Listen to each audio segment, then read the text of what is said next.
microphone. Come on, Jason. You want your head in that fucking septic tank again? Come on now. How are you, folks? Welcome on a Thursday. It's the last work day. Here we are again. Thursday. 833-599-NICK. 833-599-6425 is the phone number. How are you? On a muggy Thursday. Real quick dates. nickdip.com. You can get these two. A week from tonight, I'm at Governor's in Levittown, Long Island, 8:30 show. September 1st, the Fat Black Pussycat.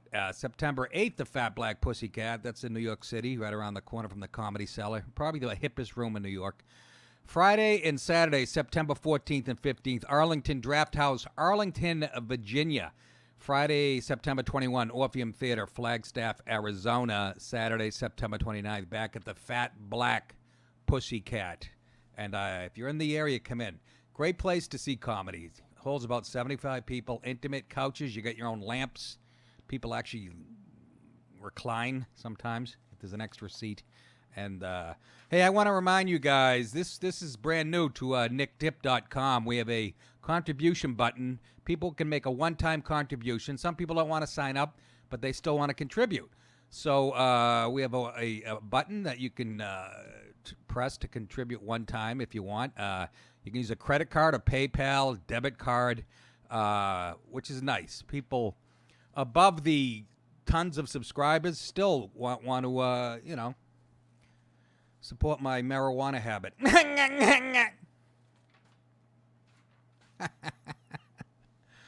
Anyways, what is going on in the world today? Kind of sad note. Right here we have a special guest, a woman from the Memphis, Tennessee area. Learned to sing in a church. Her daddy was a reverend. She's now known as the Queen of Soul. How about a nice warm welcome from all you old white people with funny glasses in the audience, Miss Aretha Franklin.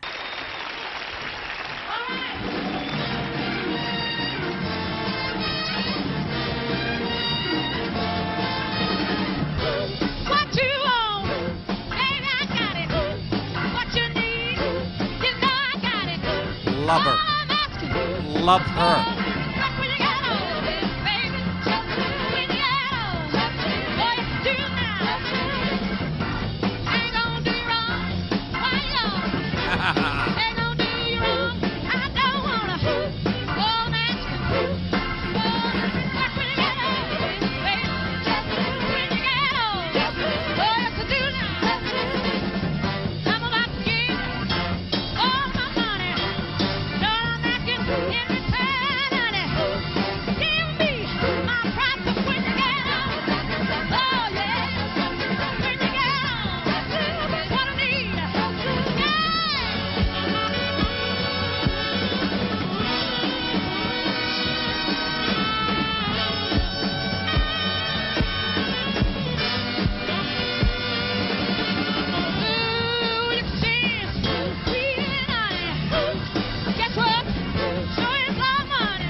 The great Aretha, Queen of Soul, has passed away, succumbed to pancreatic cancer at 76.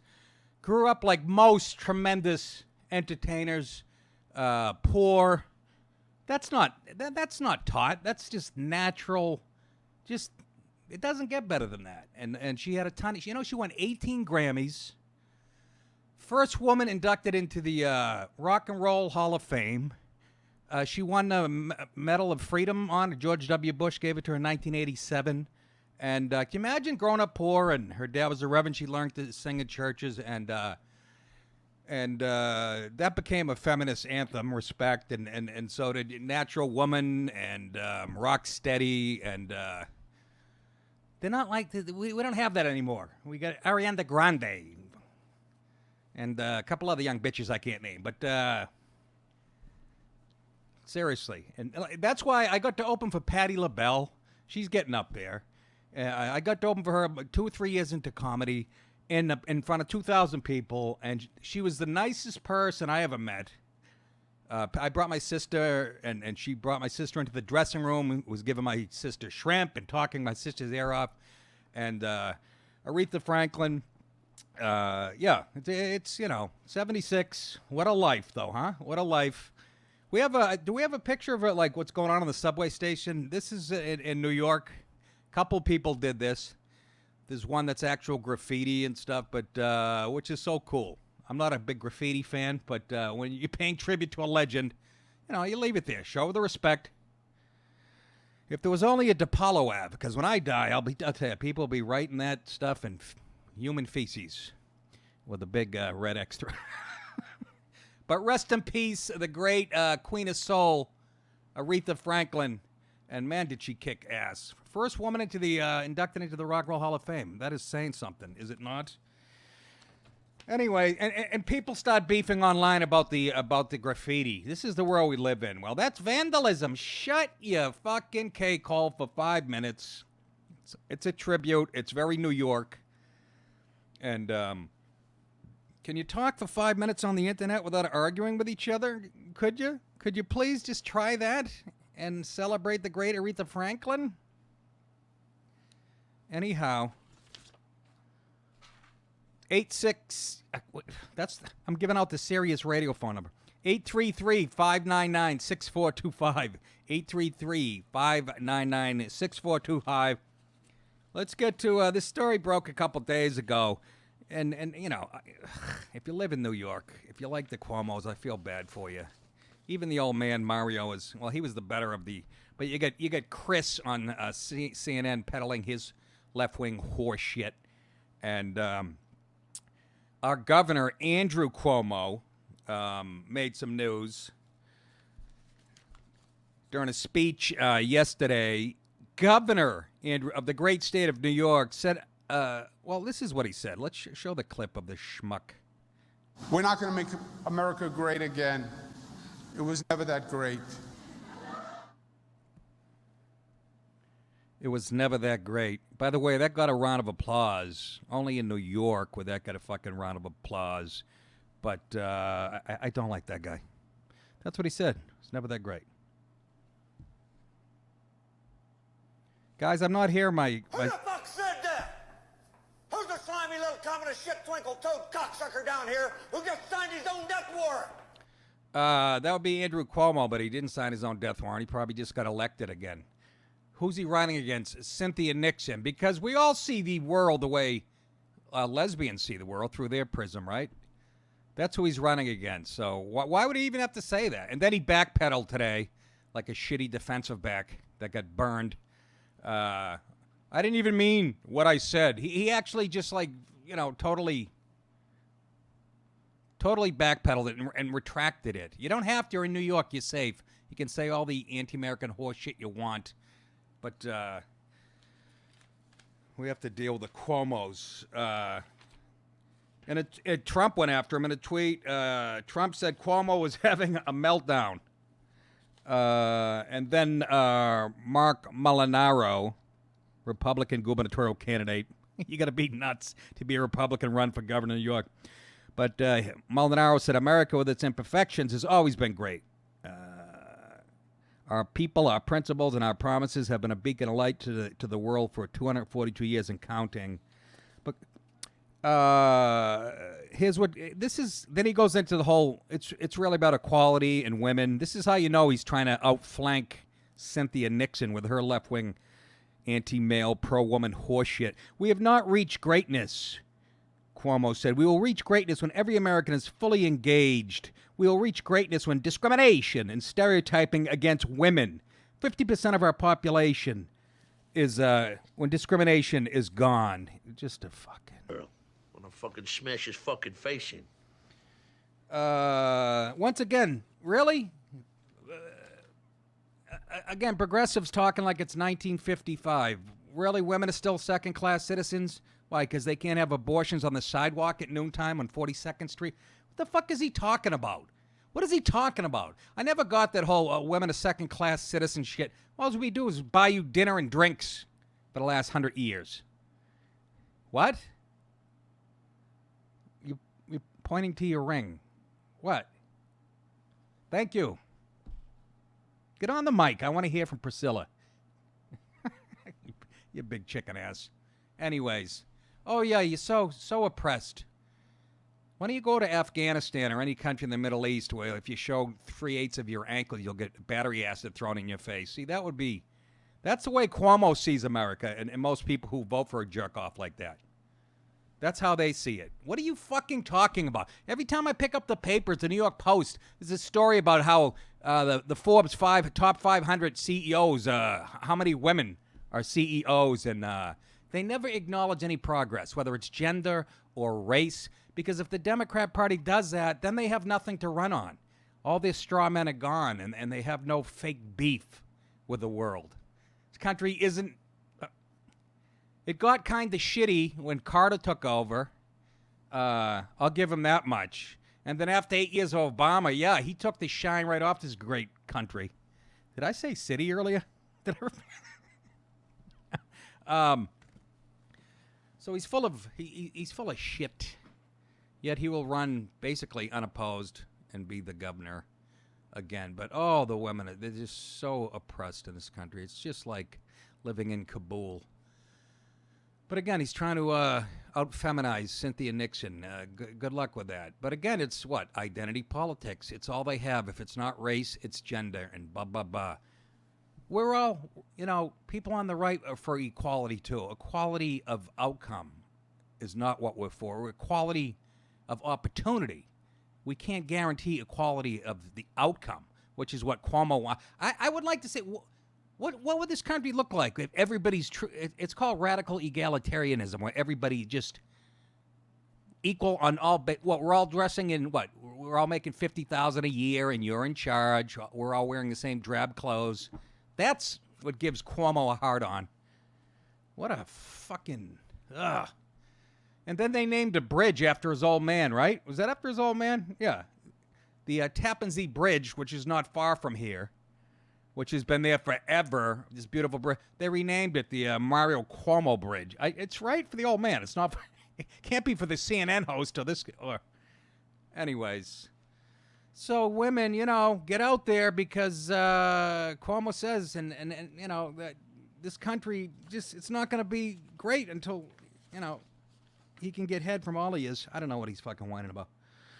Cuomo, seeking a third term and is a prospective 2020 presidential candidate, has railed against the Trump administration on a host of issues, including immigration, because we haven't opened we have a couple million illegals living in New York, but that's not enough.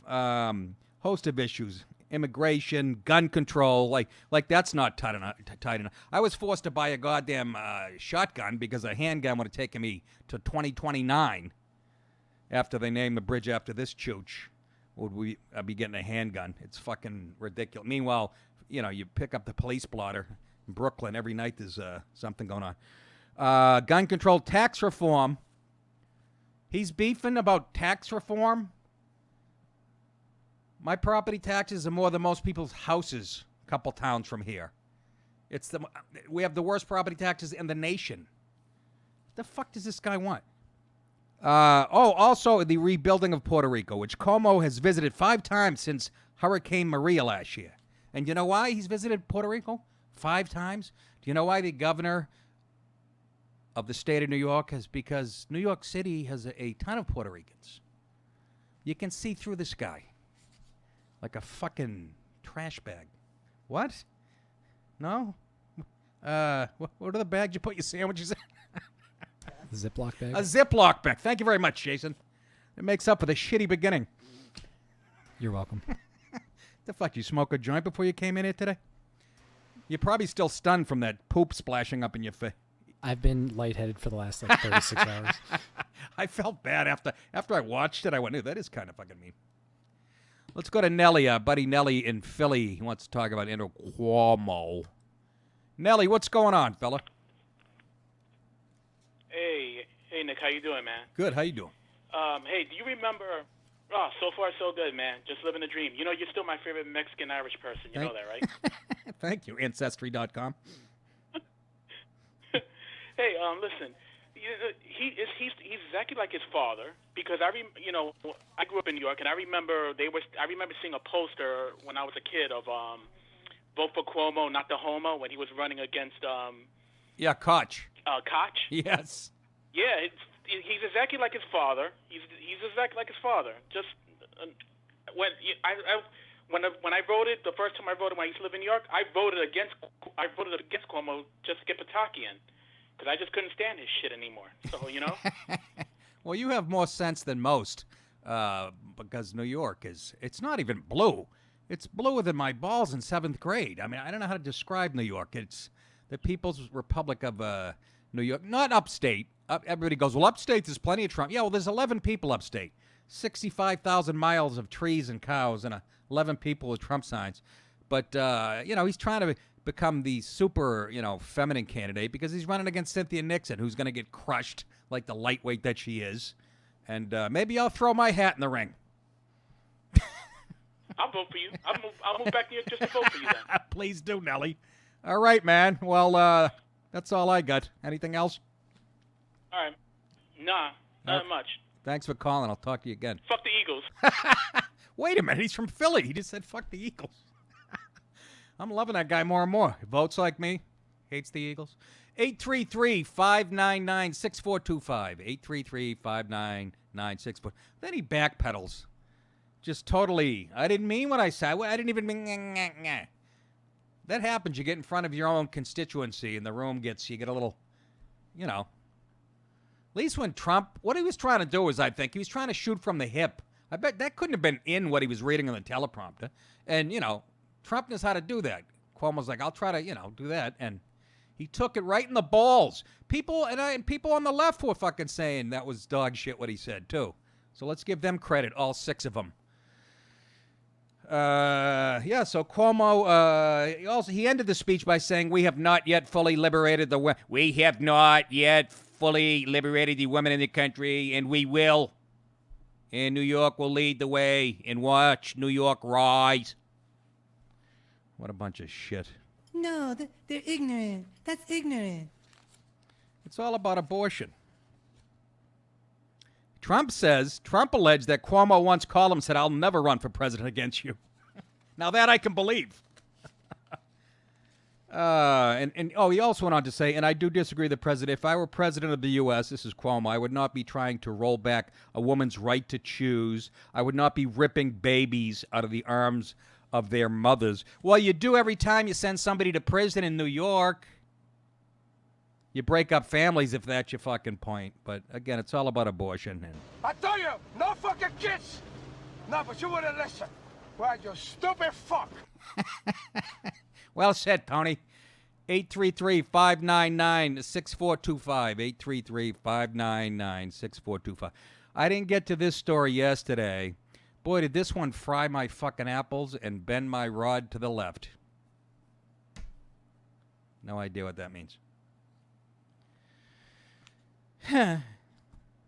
Hillary Clinton backs kid who knelt during Pledge of Allegiance. Keep up the good work, she said. Hillary Clinton offered another endorsement on Wednesday to an 11-year-old girl who made headlines for kneeling during the Pledge of Allegiance. Brainwash those kids. I tell you, no fucking kids! No. No, but you wouldn't listen. Yeah, she listened. Why, you stupid fuck! 11-year-old girl. Clinton tweeted in response to a Now This report on Marianna Taylor, a Maryland 6th grader who refused to stand for her classroom's Pledge of Allegiance, instead adopting the form of protest used by NFL players. And Hillary said, "It takes courage to exercise your right to protest injustice, especially when you're 11. No, it takes brainwashing is what it takes." I like to meet her parents of this cute little girl. We'll play a clip in a minute, but how did she get so fucking militant? And she's already a social justice warrior at 11. She takes her cue, by the way. She praises Colin Kaepernick. We have 11-year-old white girls looking up to anti-American pieces of garbage like Colin Kaepernick. Congratulations, Mr. and Mrs. Taylor. You created a little left-wing robot. Indoctrination. That's terrific. She's going to be a ball of fun. Good luck when she gets to high school, you guys trying to fucking get into her pants. That'll be fun. Ugh. 11-year-old white girl telling what's injustice and what's not. Please, please.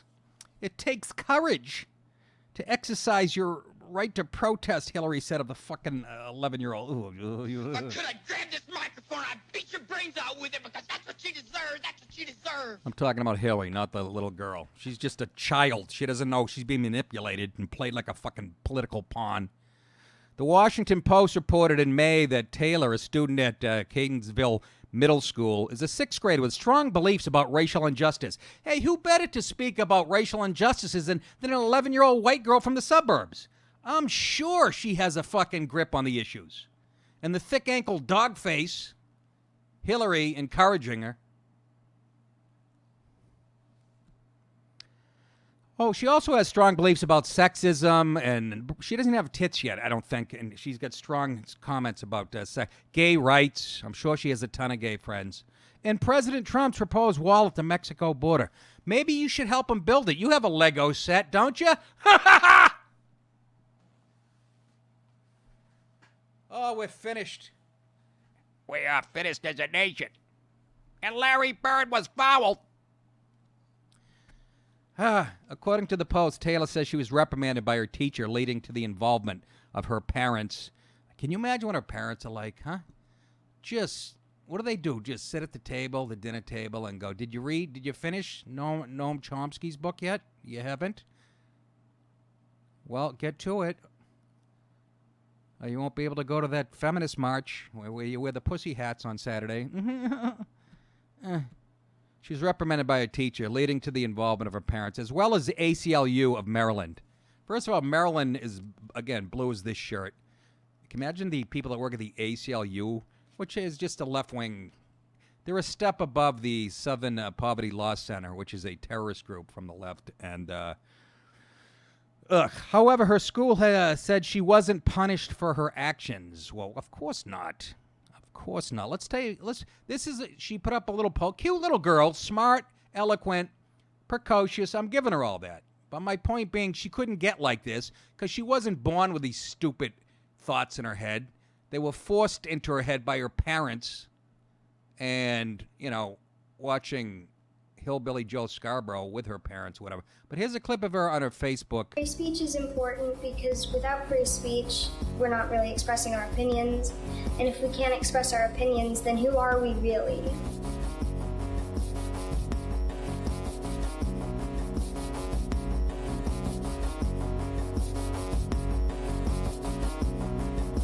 Well, at first I decided to sit. That went on for a couple of days, maybe even a week or two. Until then I decided to kneel because I kind of wanted to make it more like a big thing instead of just, I'm just not going to stand. Because Colin Kaepernick, he was originally sitting and just didn't get up until he talked to an ABCO and taught him, who said maybe he should kneel. That's kind of more respectful. Okay, that's enough. That's enough.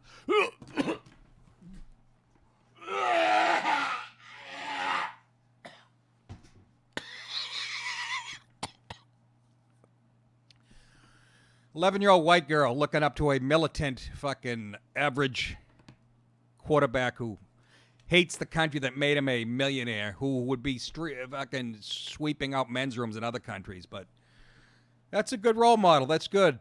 Nice going, Mr. and Mrs. Taylor. You really, that's terrific. And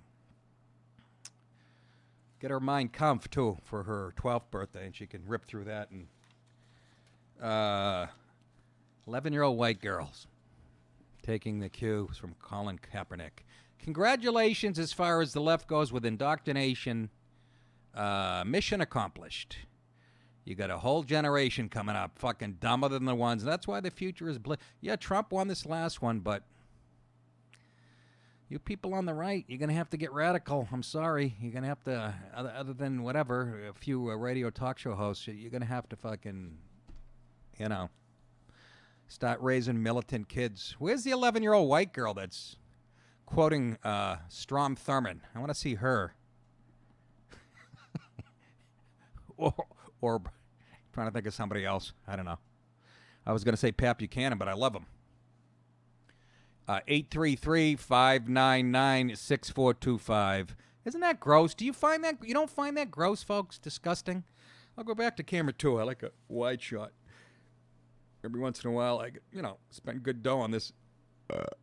Excuse me. It's very, don't have your kid use me as a rose model. I'm a pig. But, I don't see little kids whose parents are Republican because, their parents are going off to work and shit, and they're busy. But that's good. I can't wait to see little white girls.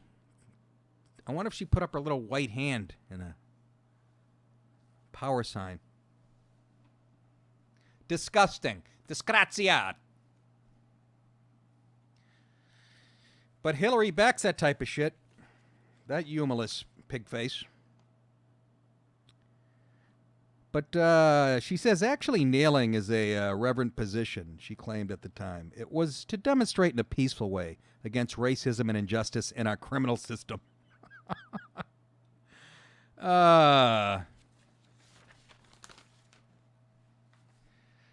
She'll be taking her knee in a few years, and her daddy won't be happy about it. I'll tell you that goddamn much. I don't even know what that means. It sounded kind of dirty, though, didn't it? Right here in our show, we have a little militant white girl speaking about prison justice and social reform and abortion, and she hasn't even sprouted titties. Aretha Franklin, everybody. That's a warm round of applause. Our Father who art in heaven, hallowed be thy name. Here's a nice, I'm not making fun of this couple. It's a sad story, but yet it's what Obama would say, a teachable moment. I've talked many times on, even on Sirius Radio, my podcast before this one, on connectpal.com, and that doesn't exist anymore. But I talk many times about, if you listen to liberals' life advice, you'd be dead by the age of fucking 12, But here's the millennial couple bikes near ISIS territory to prove humans are kind, and they get killed. Allahu Akbar! Allahu Akbar! Allahu Akbar! This is kind of it's just. I always said this: libs aren't dumb people, and people on the left, progressive, they're not dumb. But when it comes to humanity and how we behave as a species, they're really fucking dumb. Now, I have people online saying that I'm paranoid and don't trust people and shit. Yeah, and I'm 56, I'm still pretty good shape. I will cross the street if I see a group of young urban toughs on my side of the fucking street, if you know what I'm saying. Or even some Irish hooligans. Just survival instincts. But here's this story, okay? Jay Austen, I don't know how to say the girl, and Lauren Gagegan, both 29 last year, quit their office jobs in D.C. to embark on the journey. Austen, a vegan, who worked for the U.S. Department of Housing and Urban Development, worked for HUD. He's a vegan. Pretty sure I know how he voted. It means he has a good heart. But this is my point about being clueless about how fucking evil exists in the world. And the girl, the woman, I'm sorry, she's a vegetarian who worked in Georgetown University admissions office, decided they were wasting their lives on work. And Mr. Austen said, I've grown tired of spending the best hours of my day in front of a glowing rectangle of coloring the a glowing rectangle. What's he talking about? Etch-a-sketch? Oh, a computer. Thank you, Mary. Of coloring the best years of my life in swaths of gray and beige. He's a poet. Poets don't last long in this horrible world. Austen wrote on his blog before he quit, I've missed too many sunsets while my back was turned. Well, let me see. He's living on the East Coast. His back is, if he went to San Francisco. Too many thunderstorms went unwatched. I usually listen to thunderstorms. Too many gentle breezes unnoticed. The couple documented the year-long journey on Instagram and a joint blog. As the New York Times put it, they shared, in quotes, the open-heartedness they wanted to embody and the acts of kindness reciprocated by strangers.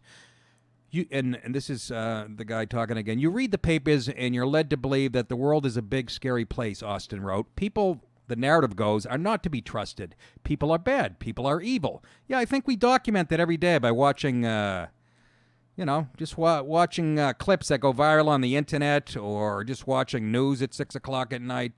Pretty much it's confirmed. I don't buy it, he says. Evil is a make-believe concept that we invented to deal with the complexities of fellow humans holding values and beliefs and perspectives different than our own. So once again, if you don't think like him, you're prejudging people and you're just fucking evil and blah, blah, blah. This guy fucking, I don't know, he thinks we have a picture of him? Again, I'm not making fun of him, but I'm just saying, this guy thinks I know a thing or two about a thing or two. Just the fucking helmets alone. I mean, they didn't have to go all the way to the Middle East to get this. If they went through Central Park or downtown Atlanta at 3 in the morning, just the helmets alone, the results might have been the same. But, and again, I appreciate he says, by and large, humans are kind, self-interested sometimes, myopic sometimes, but kind. I'd like to know where they were living that they came up with this worldview. Fucking D.C. There's murders every fucking night in D.C. They're probably staying, near the Georgetown area. But kind, generous, and wonderful and kind. And however, Austin and Gagig, I'm sorry if I'm butchering a name, but it's really, their dream came to a tragic end and gruesome end when they got to Tajikistan, a country with a known terrorist threat and in close proximity to a terrorist presence in northern Afghanistan. They were riding their bikes through the country on July 29th when a car rammed them. 5 men got out of the car, stabbed the couple to death, along with 2 other cyclists, one from Switzerland and the other from the Netherlands. 2 days later, ISIS released a video showing the same men sitting in front of the group's black flag. They looked at the camera and vowed to kill disbelievers. It's a teachable moment. That's all I'm saying. You can only, you can't fucking deny evil in the world. I don't know how you can. If you just read the Drudge headlines every morning, you want to curl up and go back to bed. Fetus found in toilet in high school. Guy yesterday in Colorado admits to killing his pregnant wife and 2 daughters. I mean, this shit is around the clock. And then you go over there to jerk-off stand to think you're going to get away from it? I've been over there. Kyrgyzstan, went to USO, and Afghanistan, I flew over it. Didn't see a lot of friendly faces. Even when we were leaving there, I got stopped. I had my own Midnight Express moment.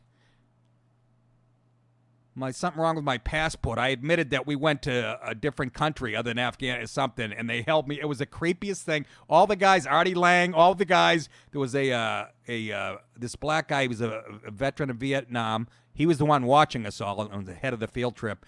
Everybody went through, but me. It was the scariest thing. My heart starts pounding, and then he comes back out and starts arguing with this guy. A guy comes out from the back with like medals on his chest and a hat, like a Mongolian-looking guy. And I thought I was gonna fucking. And then I see the guy, the supervisor, the Vietnam vet, getting into a shouting match with this guy, and I felt like the guy was it Billy Hayes? Midnight Express, was that the name of it? Midnight Express, right? Not Midnight Run, Midnight Express.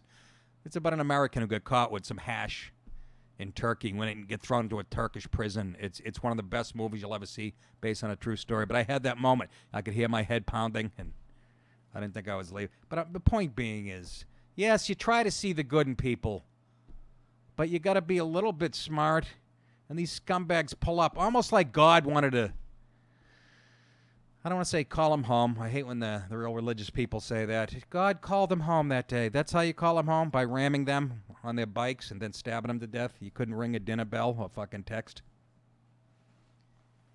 Jesus H, there's a lot of evil in the world.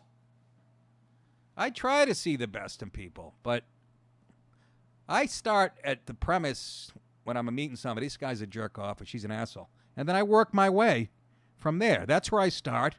And then I try to scrape the left. Because I know I'm giving off that vibe right away. Because I have a T-shirt on that says I'm an asshole. And they've seen my comedy and they know beforehand. But I always assume. And I will not turn my back. When I lived in Queens, even in Astoria, I walked home, get off the subway 1 a.m. I would walk backwards to my house for 2 miles, which means I could get stabbed from that direction. That was kind of stupid, but I would pivot every fucking mile and a half. This is the stuff that drives people like this poor couple nuts because it's all based in fear and hate. Watch All in the Family and the Meathead. You know, that was his whole angle that Archie used to just prejudge and you don't trust anybody, man. And I don't. Meanwhile, the left came up with a slogan, don't trust anybody over 30 during the Nixon years. Yeah. But I'm just saying. So I feel bad for this couple, but if I'm on a bike on the border of a jerk-off stand and fucking kill Christian stand, I'm going to have 11 hunting knives around my waist and maybe a little pistol under my bright yellow helmet. I'm just saying be careful out there.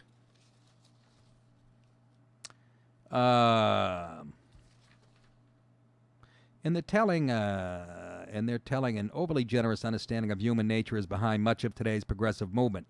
This is the take by the guy who wrote the article, including calls to radically scale back immigration enforcement and policing and support for social, whatever, it gets cut off, justice. But that's true. These are the same people that want to scale back. They want prison reform. They want, you can tell how they voted. I'm sorry, but I'm going to go out on a limb and say they didn't fucking, vote Republican ever. But it's those same fundamental beliefs. Open borders, we can all live hand in hand. It's such a fucking wet dream and so silly. Be like me. Be mistrusting. There's a guy on Twitter, guy over the UK called Jizzy something. He goes, I think you're a paranoid Trump dick sucker, but I still enjoy the show.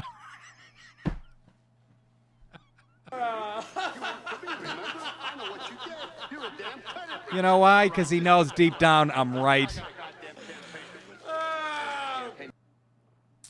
I made a Kahlua and coffee and Bailey's, and there's like this brown scum. Can you see it in the glass? This is like a coffee mug that you'd find in the bathroom at a Texaco station.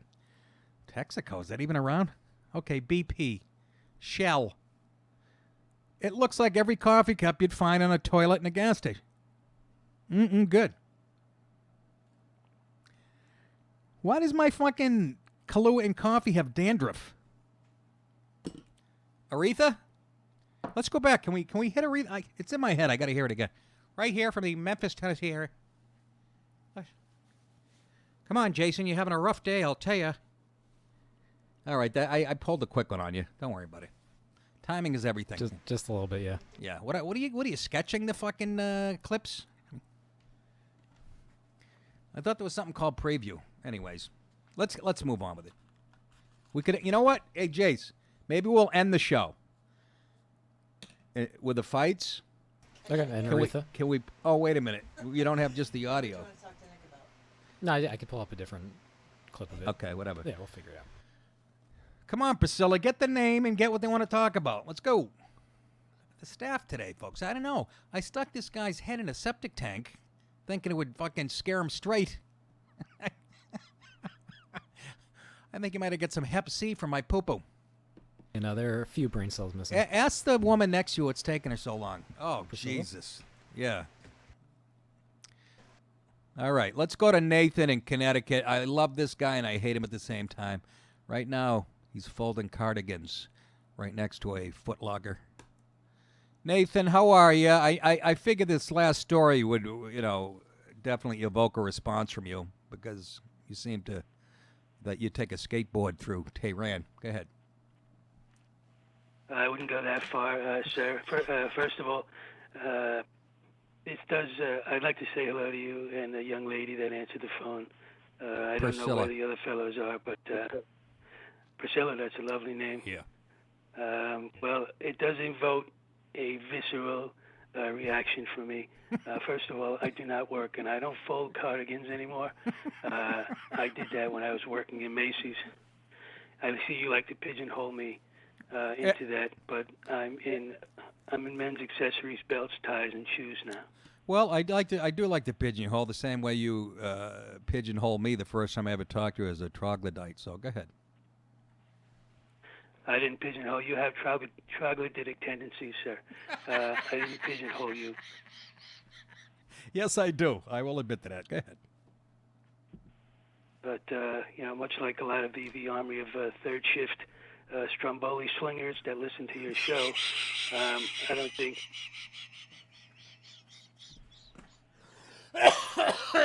I'm sorry. Go ahead. Geez, go ahead. Well, what I'm trying to say is if you...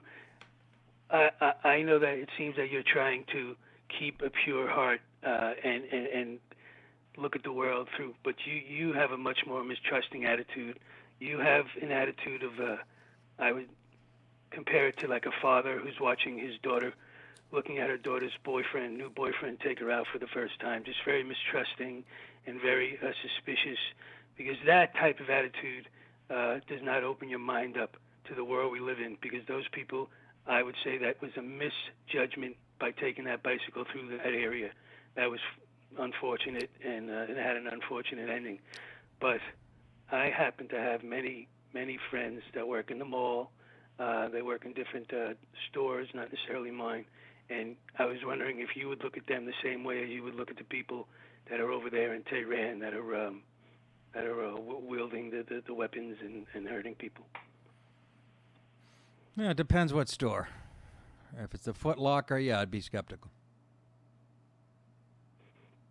I see that right away. You see that when you create that kind of climate, Nick, that's what happens, because then people look at those people and they say, well, they may be over there selling eyeglasses or selling little things in Spencer or something, but yet they could easily cut my feet off or something. Yes, I created that climate with just that one phrase. That climate we live in, it wasn't created over hundreds and hundreds of years based on empirical evidence, and just me saying that. Well, if I say the word fag, that means somewhere tonight a gay guy's going to get beat up in your world. That's how the world works, right? No, I'm not saying that's all that mountain is put on you. But, when you say something like fag, or even, you could emasculate a person and you can make them feel less than. I have a lot of friends. I have a few friends that work in linens that are inclined that way. And I would never say that to them, even just. You know what?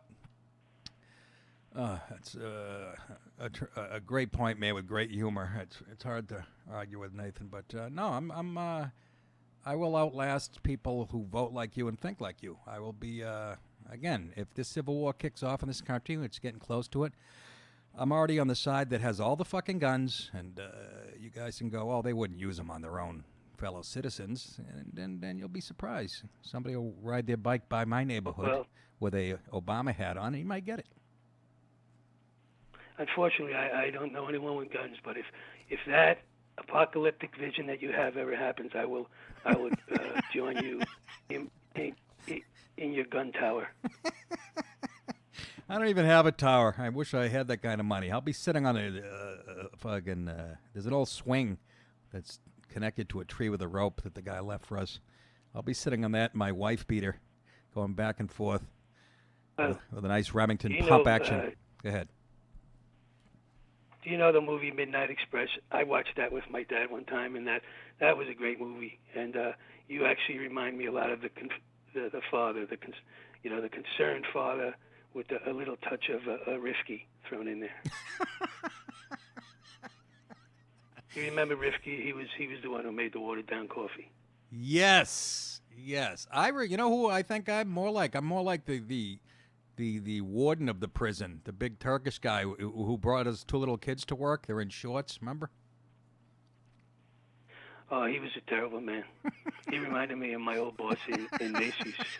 He was a ogreish, heavy-handed, evil kind of man. He would intentionally shorten our breaks, and he was a bad guy. But I wouldn't put you in that. That was an evil man. Yeah, You're not an evil man. I'm not.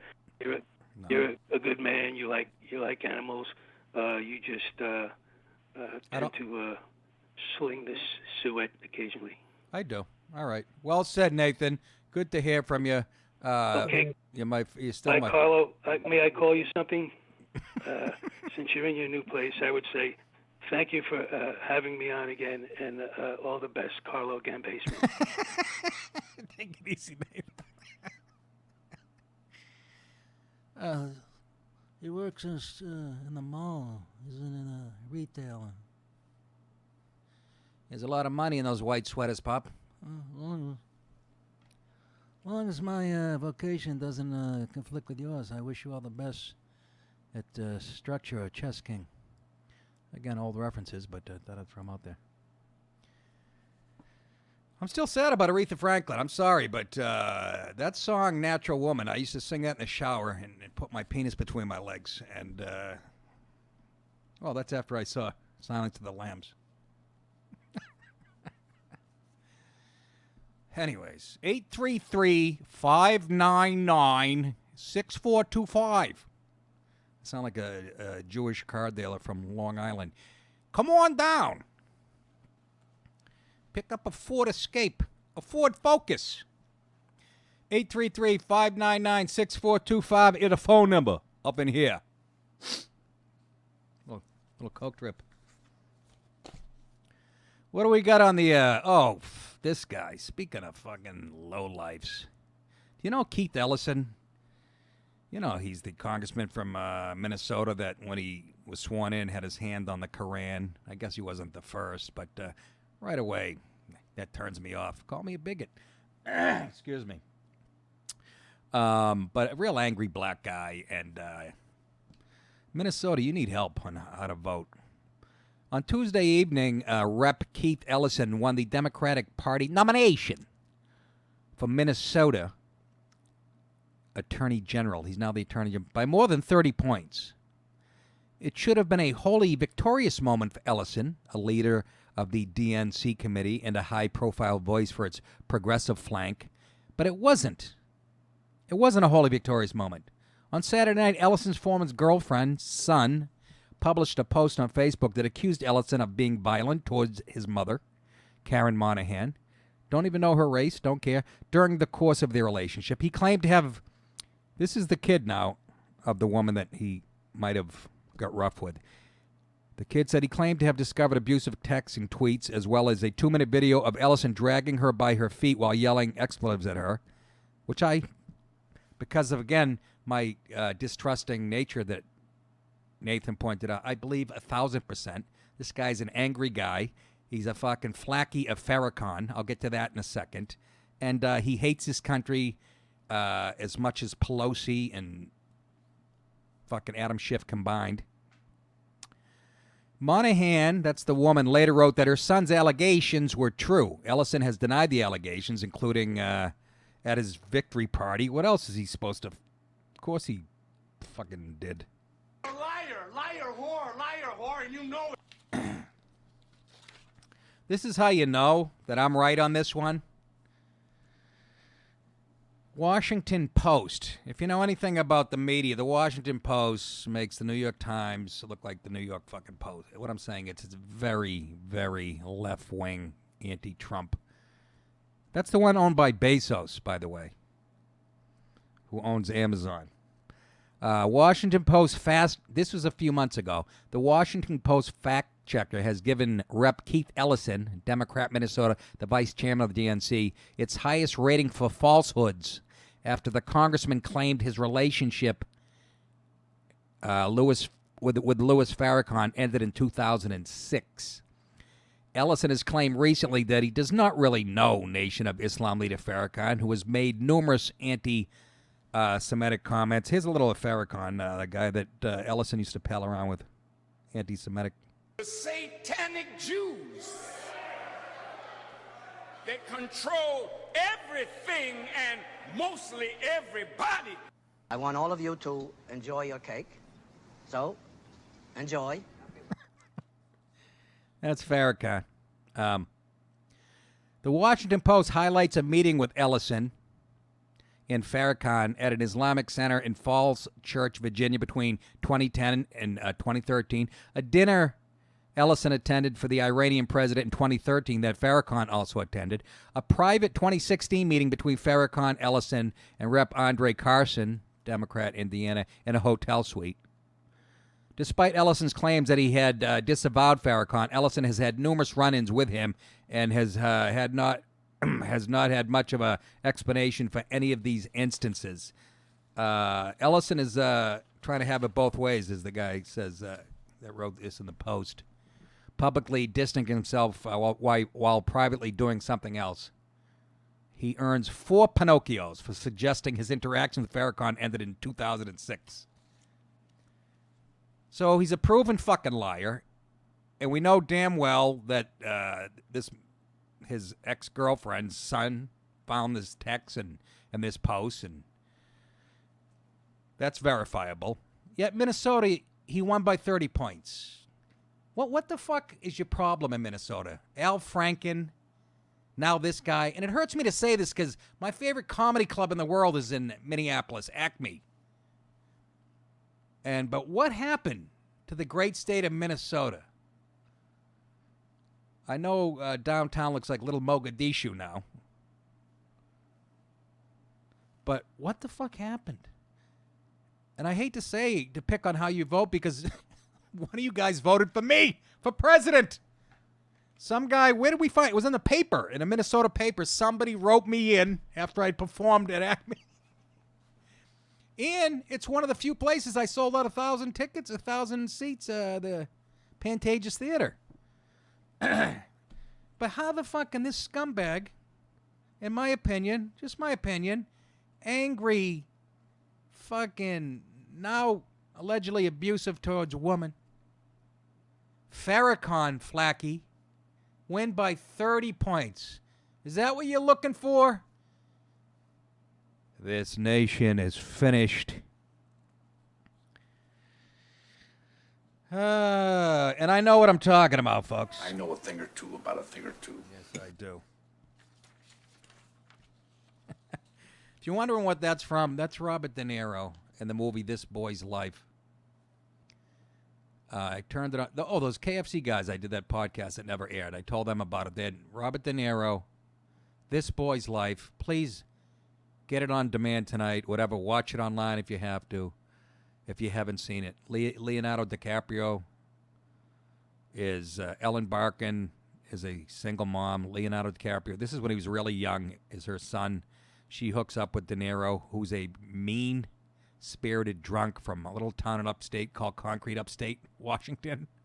It is De Niro. Picture De Niro, and this is true. He's in a full like Cub Scout or Eagle Scout uniform. And he just bullies Leonardo throughout the whole movie. Gives him tit twisters and punches him in the head and accuses him of stealing chocolate. De Niro's a mean drunk, and he's so goddamn funny. It's one of the best. And these two guys had never heard of it. This Boy's Life. Tobias, what was the guy's name? Do you remember? It's based on a book. You're talking to the mic. It took us $700 to put it together. Wow, you guys are having a tough day in there. I think it's Wolf. It's Tobias Wolf? Tobias Wolf? You know, you could Google it. There's 11 computers in front of you. Yeah. Tobias Wolf? Are you sure? Yes, that's Wolf with 2 Fs. I think you got the wrong Tobias. No? Tobias Wolf. This Boy's Life, based on the book. Anyways. If you like De Niro. Oh, not too many people know about it either. Here's a good story that you're gonna love. And it goes like this.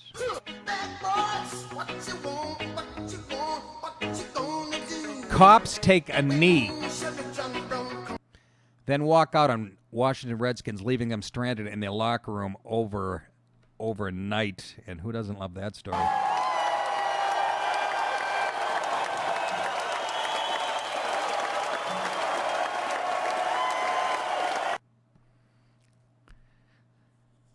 I love this story. The Washington Redskins allowed 11 of their players to take a knee for the national anthem Monday night, enraging fans and local law enforcement in Philly. After the game, the 14 officers assigned to seeing the team safely to their bus decided to show them the same respect they're showing our veterans. The men lined up in front of the door, took a knee, these are the cops, put a fist in the air and shouted, "Blue Lives Matter." Excuse me. I like to get the racial breakdown of those cops. But then the captain informed them that they were on their own, and the Corps walked out. With nobody to make sure they weren't mauled by angry fans, the Redskins decided to hunker down for the night and have a little slumber party right there in their locker room instead. I fucking love it. Come on, this is refreshing. Even in the article, it says skins and not Redskins. I can't get away from it, how afraid. Because they had no other choice, they had a slumber party in the locker room. Their bus is sitting right outside and a long ride ahead of them. It wasn't until after 5 a.m. when tailgating closes at the stadium that the team was safe enough to start their long haul back to D.C. The Philadelphia Police Department, God bless their souls, released a statement that those officers are on the stadium payroll during games and therefore not subject to disciplinary action. In other words, they're giving the fucking bird to the fucking players. Stadium officials say the matter will be handled internally. In other words, good job, fellas. Show those entitled brats how things really work. Don't you love that story? Don't you love that story? I love that story. Cops. I want to see some footage. This has to be on tape somewhere. It has to be somewhere. Not only did the cops take it in, they put a fist in the air. I'm guessing it might have been all black cops. Not necessarily. But I love it. Doesn't it feel good? But on the other hand, it's a little scary now. Why? Because that's law enforcement. When they start getting down to the level of the players or whatever and stop answering calls and shit, that's when society disintegrates. But you know what? A little shot like this at a preseason NFL game, the world's not going to collapse. So I stand for them.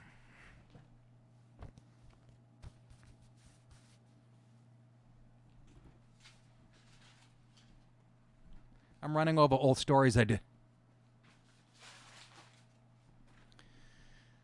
The cops gave him a little zing-zangler. That's all.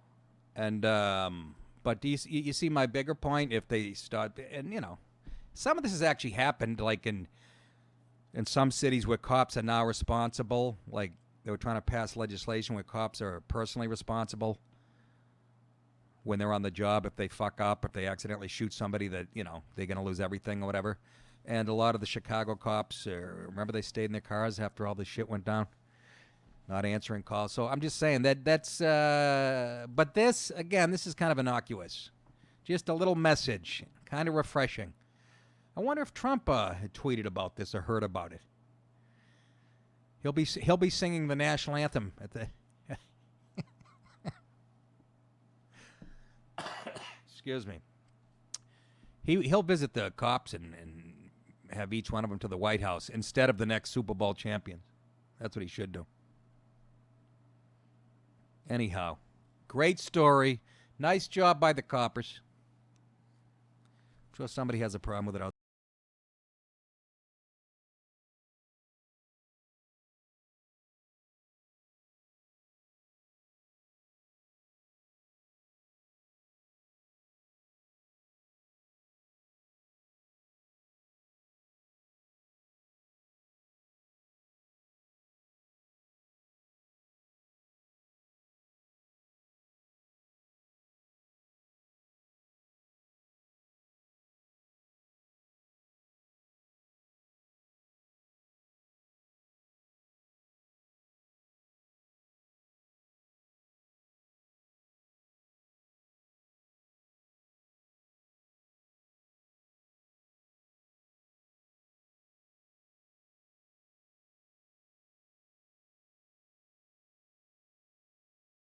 Jacket, it looks like, I'd say, a girl's medium, and I have an Italian mullet.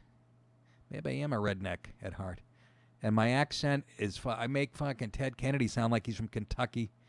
And some of the, it was Nick's, and I remember, it's like on a Wednesday night. And this was stand-up was in the heyday. Wednesday night at Nick's, there'd be 180 people in there to watch comedy. And I was, like I said, 2 years in, so they have the young guys go up and do 12, 15 minutes. And the material's not the best. That's what's funny about it. But holy shit, you'll get a kick out of the appearance. So I'll probably save that for Monday. And we found a lot more footage. We went through the archives. It's like the Johnny Carson catalog. All these shows that were locked away. There's another one. I'm at the Comedy Connect. I have a mullet, like a Rich Voss mullet. If you ever seen headshots of Voss from the 80s, the 1880s. But I have a greasy mullet. I have a blue, it looks like a silk shirt buttoned to the top. I look like a fucking magician out of Lansing. Just horrendous. But that's the tape at the Comedy Connection. That was on a Tuesday night. Still remember it. You got to do 10, 12 minutes. I made a tape into a camera just like this on a tripod. It got me about my first 2 years of club work because it was like a murder set.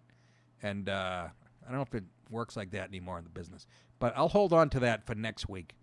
You have something to look forward to. When I get done, I have to go dunk Jason's head back into maybe tonight just the toilet, not the septic tank. Just a little urine. But that is it. Go ahead, Jace. I was going to say seems fair, but I fucked up again and missed the button. Yeah, you did. You're a little off today. I got to be honest with you. Par for the course. Well, you got to start picking up the pace. We're in a month now, and you don't take shit online. I do. So, no, you're all right. You did all right. I'm just busting your chops. That's it, kids. That's all I got. Next Thursday night, Governor's Long Island. I'm gonna call into Kilmia's show. I can't go in there. He does the show. It's in the city Monday through Thursday like me. So I got to call in because usually that helps. And Anthony, as he comes out himself, that's fun. In October, I haven't locked down the date yet, but Steven Crowder's going to have me into his studio in Texas, which should be fun. We have to expose this, and I got to get Rogan. On the line. And last time I was out there, he actually said, dude, I'll open this up. He said, bro, I'll open this up anytime for you. So I'm going to hold him to that. I'll bring that up again when I get there. No, Ron House kicked me. That is it. You guys, again, thank you, patrons. You are the lifeblood. And, again, thank you for subscribing to the show. Don't forget the one-time donation button. All right? You guys think it. I'll say it. You're welcome. See you on Monday. Take it easy, everybody.